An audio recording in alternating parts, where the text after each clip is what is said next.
she got away. Oh, did you start it? Yeah.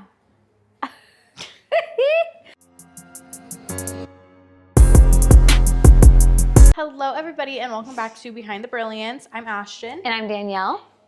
And today we're going to talk about why your lash sets look cheap. Okay, because I'm going to be honest, I'm scrolling through Instagram, and I have thoughts, comments, and concerns, and a lot of them. I'm judgy. We know this. But the issue is that people are charging a lot of money for lash sets that look cheap, and sometimes it's not just the product's fault. So you really shouldn't be charging $300 for a full set, but it looks like it could be done for $150. Yes. Let's talk about it. I feel like number one, it kind of goes, there's two things that can kind of play into it, but one of the biggest things I see is bad isolation. Because not only does bad isolation harm your client's lashes and hurt them, but it also makes it look messy. It makes it look blocky. It makes it look bulky.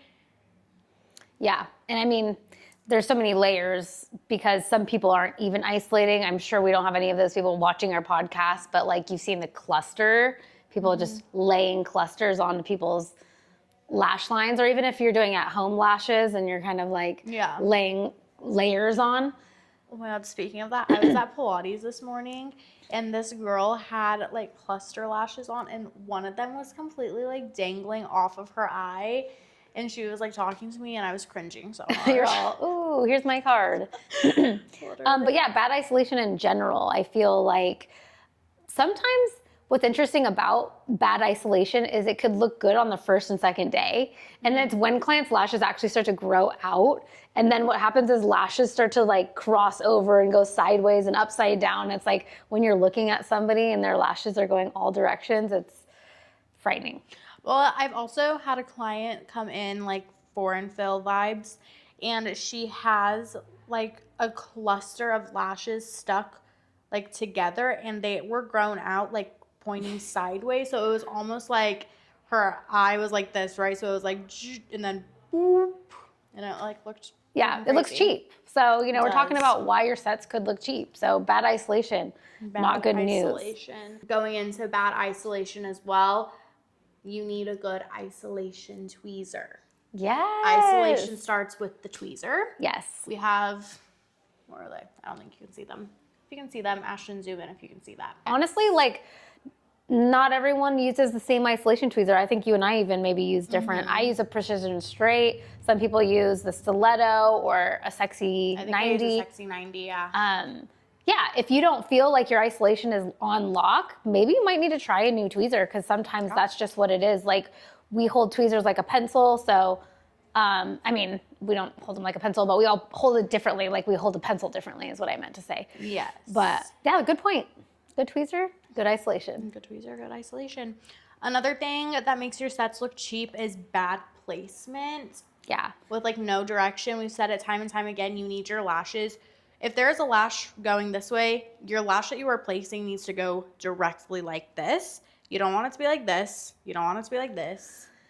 And I will say that sometimes a natural lash, like sometimes natural lashes are a little funky. Yeah. So yes, you want to correct the direction from the base, but what drives me crazy, and I mean, this also happens when you're a newer lash artist or maybe you didn't fix this ever, is that when you're applying the extensions to the lash, the curl needs to come towards you. Yes. Never like out to the side. Some lash artists think that like they need to twist the extension out and that looks horrible. So kind of like that uniform look. I always say if you're looking down at the set, like they should almost look straight because the curl is like underneath you. Like you shouldn't see the curl. Yeah, I feel like a lot of people think that like especially like the outer corners of lashes, they think that they need to like point the fans outwards, like going this way. But realistically, when they open up, because that's how it looks when your eyes are closed. But when they open up their eyes, if you're pointing the fans out this way, then they're literally going to be like this, not like following the shape of the eye. And also newer lash artists, or if lash artists like are struggling with that at all, notice that whatever your dominant hand is, a lot of times what I see is the opposite side of your dominant hand is a little harder to get the direction right. So if you're right-handed, like keep an eye on your left eye. Like make sure your left eye is looking good. Yeah, but if lashes are just going all over the place in every which direction, cheap. Yeah, don't look cheap. Another thing, I feel like this is like such a big one.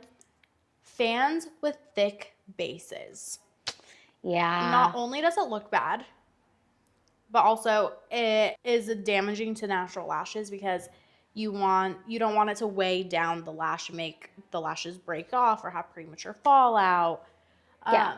And sometimes that's your product. This is also why you want to invest in good quality lashes, because sometimes the way they're manufactured, they come off the strip kind of blocky. Yeah. And I do think that some lash artists don't realize that they're kind of cheating in a way, because they think they're picking up a fan correctly, when really that blocky fan, you want your bases snatched like into a like sharp V. So a lot of that is good lashes, good manufacturing, but then also what's your pickup technique? Because if you're just picking them up like a block of lashes and keeping them that way, they're gonna stay like a block of lashes. So there is a mixture of quality of the products and your technique that should be in a way that you can properly wrap the base and make it snatched, not like a block. You should never see a square base. No. And also thick, blocky, chunky bases cause bad isolation too. Yeah. Because if they are big, they're gonna obviously attract to other lashes. Yeah, it's gonna be hard to isolate with big blocky bases. For sure. So I think it's just, and I also feel like this is a very common misconception that like, if my client wants mega lashes, they want volume lashes, I have to use the biggest fans possible. Not necessarily. I feel like really realistically, you don't really need to. And even if you are doing a really big fan, you can still make the base small. I want to say, like, kind of off topic, on topic in the this can happen as like a client situation where a client comes in from another location and they had these really blocky, thick bases, and the client doesn't truly understand the difference between lashes done correctly and lashes done incorrectly. So I've had experiences in the past where I take these really blocky, chunky, poorly installed lashes off, do it correctly, and the client seems a little bit, let's just say, dissatisfied, because they say, oh, my lash line isn't as dark as it was. And this is why proper education and also proper application to begin with would help that client understand what's realistic for them. I mean, mind you, in some of these cases, their lashes were probably damaged by the time they got to me, so then you're kind of dealing with a damaged lash line. But I like to just tell lash artists, as a way to prepare for that kind of event to happen, is just know when somebody comes in like that, warn them. Like, if you're taking a whole set off and then you're reapplying, say, hey, look, like, because some clients have come into me with horrible looking lashes, but they weren't unhappy with them either. Like, they didn't even know they were bad. They were like, oh, I thought this was normal. And you're like, okay, no, this is a moment to educate. No lash artist does lashes wrong on purpose. However, this isn't what it should look like. And so that was just a thought that came to mind as far as. Well, also though, I feel like when you have big bulky fans, they cause a lot of pain to clients' eyes. Like, I've obviously had people come in, similar situation where they come in for a foreign fill, and I like remove the lashes and then I redo lashes, like I do my own full set. And 9 out of 10 times they're like, oh my God, these feel so much better. My eyes don't hurt. Lashes should not hurt you. No. You shouldn't feel them. I don't feel mine. I can't even tell they're on my eyes. You're welcome. It's because of the soft line lashes. Thank you very much. Soft line plus black magic equals perfect lashes. But even then, you could have the best products in the world and use Brilliant and not know how to do it correctly. Yeah, so if you need help with your technique, check out the Ultimate Lash course, because we have 11 courses in there on how to become an immaculate lash artist. Another thing that I see is too much adhesive. Yeah. We've kind of talked about this before. If there's a ball at the end of your fan, too much adhesive. Yeah, and it's just counterintuitive. Not that many people are doing classic anymore, but Classic needs a bigger bead. Volume, you should not have a bead. It's less is more. If it looks shiny after it's dry, it's way too much. If it's taking a long time to dry, it's way too much. Another kind of confusing thing that some people don't understand, in fact, I had this in a recent mentorship session, is she thought her adhesive was just drying too slow for her, but she was using way too much of it. And it's like, no, you don't need that much. And that's when the curing speed actually changes based off of how much you're using too. But too much adhesive looks really cheap. It makes the lashes look shinier usually, but only at the base. And also, too much adhesive, if you're using too much adhesive, isolation isn't going to be great because the adhesive is going to all the surrounding lashes. Yep. So yeah, it kind of plays into all of it too. Less is more. It is. Yeah. I feel like literally, arguably the most important thing if your lash sets look cheap. If I think that your lash sets look cheap, 9 out of 10 times I'm looking at your mapping. That is a big problem. It's a very big problem. I'm a little bit confused why it is 2026 and people still think that everybody fits a cat eye. Confused why people don't know how to map properly. Nobody's eyes are the same. Lashes are not one size fits all. Yeah, you need to really, and you know, sometimes it really does take experience. I really truly think a lash artist doesn't fully like reach full maturity until they've been lashing for a year, because you have to have so many different eye shapes and Are we okay? yeah, and the more distracting the set is to a person, the more cheap they look. I agree. I also feel like the craziest lashes I see are the ones that are like super, super curly. Like I'm talking like D-curl, long, and all the same length. And almost mega, you know? Yeah. Like, you don't need to go that hard. Like, guys. Ugh. Oh my God. That account you sent me the other day. Okay, that's not even what I was thinking. I was thinking of myself. Oh. Guys, Ashtyn 4 years ago, I'm not even kidding you. I think that the shortest I would go on my eyes was like 13. Yeah. I would go up to like 16 mega volume.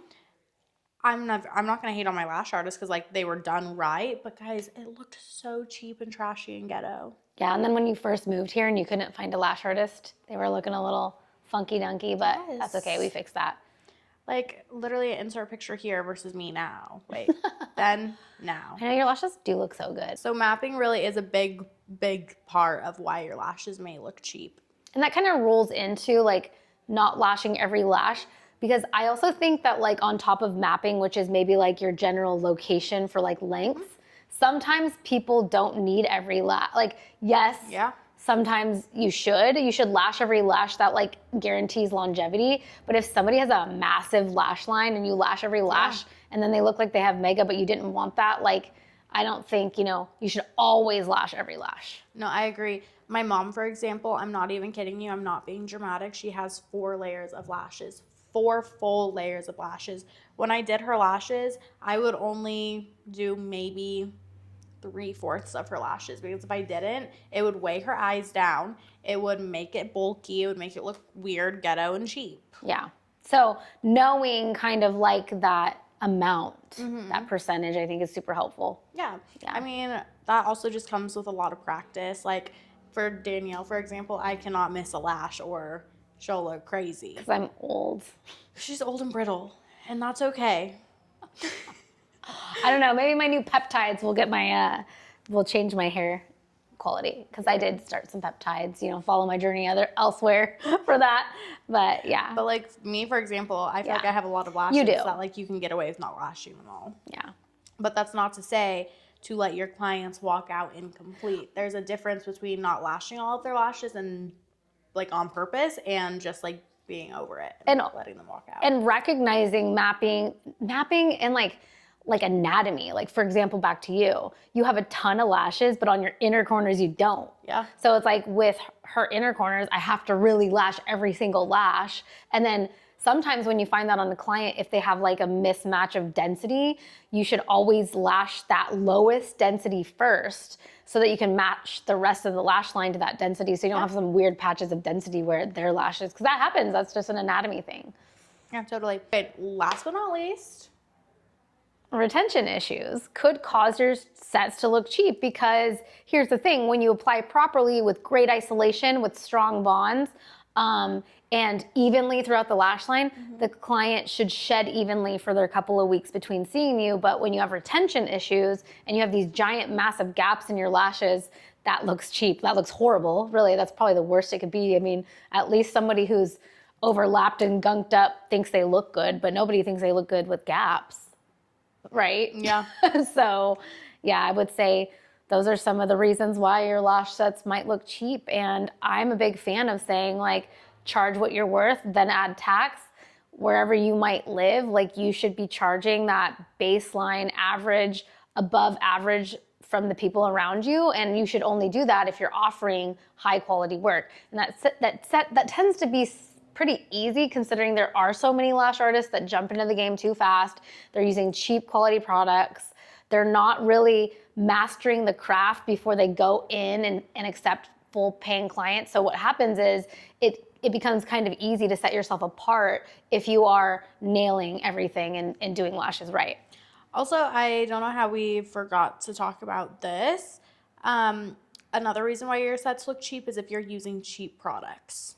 If you're using lash trays for $6 off of Amazon, they're going to be shiny, they're going to be plasticky, they're not going to fan correctly, they're going to look weird, it's going to look bulky, the bases aren't going to get as small as you want them to get. If you use luxury, I know we hate that word, but it's the only word I can think of right now. Well, if you use good lash products and good lash trays, it's gonna look good. Listen, lashes are not the same. They might look identical from tray to tray. You might think there's no difference, this Amazon tray versus that. We've tested so many different lashes from so many different manufacturers. It took years to dial in the perfect lash that's soft, believable, looks so natural. Like, it's just amazing how different they really are. So if you haven't actually experienced that, like, we dare you right now, if you're listening to this podcast and you've gotten this far, DM Brilliant and say you watched this episode. We will send you a sample. You could pay the shipping, but we'll send you a sample. Honestly, like, we'll show you the difference. So, period. At the end of the day, cheap looking sets don't really have to do with your price point. It has to do with your technique. So you really could be charging little to nothing and be creating the best work ever, or you could be charging so much and they still look cheap, and that just kind of goes down to everything we just talked about. I was just talking to another lash artist friend of mine. She was talking about how her whole business changed when she stopped being scared of investing in herself, investing in good products, investing in training. Like sometimes we get caught up because we think, oh, that costs so much money. But like, when you spend money, or you invest, I should say, you get it back tenfold. So don't hold back. Like, provide your customers with the highest quality service. You're only gonna get more customers that pay more money and tip better. You should see some of the tips we get. What kind of client do you want? Do you want the client that wants the cheapest set? Then go ahead, give them the cheapest set. But if you want the client who wants the highest quality set, then be the person to provide that, because they're out there and they're looking. I mean, I'm that way too. I'm very particular about who does my beauty services, but that's why she chooses me. That's why I choose her. And that's why you choose me. Yeah, definitely. Okay. All right, guys. If your lash sets are looking cheap, you know what to do. Hopefully this helps. Fix your issues. Thanks for being here. Join us on socials. If you made it this far, DM us on Instagram at Brilliant Lash Pro and tell me that you finished the podcast, and I will send you a free lash tray. You pay shipping. You pay shipping though. All right, guys. Kisses. Love you. Bye. Bye.